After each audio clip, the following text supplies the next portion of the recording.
गांव के बाहर एक पुराना और घना जंगल था।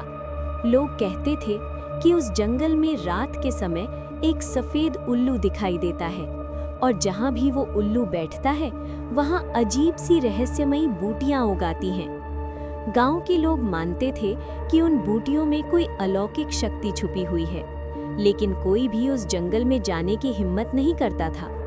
गांव में एक लड़का रहता था, आरव। आरव को रहस्यमयी चीजों के बारे में जानने का बहुत शौक था। एक रात उसने फैसला किया कि वो खुद जाकर व्हाइट आउल की बूटियां ढूंढेगा। रात के लगभग 12 बजे आरव हाथ में टॉर्च लेकर जंगल में पहुंचा। चारों तरफ घना अंधेरा था और पूरा जंगल सन्नाटे में डूबा हुआ था। अचानक उसे एक पेड़ पर सफेद उल्लू दिखाई दिया। उसकी आंखें अजीब तरह से चमक रही थीं।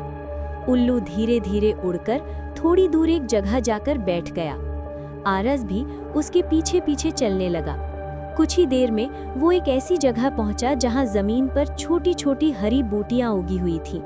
वो बूटियां हल्की सी चमक रही थी। जैसे ही आरव ने झुककर एक बूटी तोड़ी, अचानक पूरे जंगल में तेज हवा चलने लगी। पेड़ों की टहनियां हिलने लगी और अजीब सी सरसराहट सुनाई देने लगी। तभी पीछे से एक धीमी आवाज आई, उन्हें मत छुओ। आरव घबराकर फौरन पीछे मुड़ा, लेकिन वहां कोई भी नहीं था।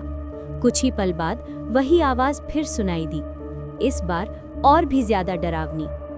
ये बूटियां इस जंगल की नहीं हैं, ये किसी और दुनिया की हैं।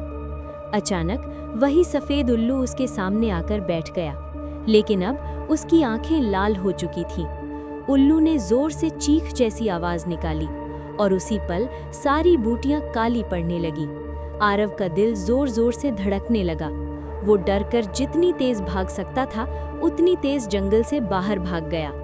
अगली सुबह जब गांव वाले उस जगह पहुंचे तो वहां कोई भी बूटी नहीं थी, लेकिन जमीन पर उल्लू के बहुत बड़े पंजों के निशान थे।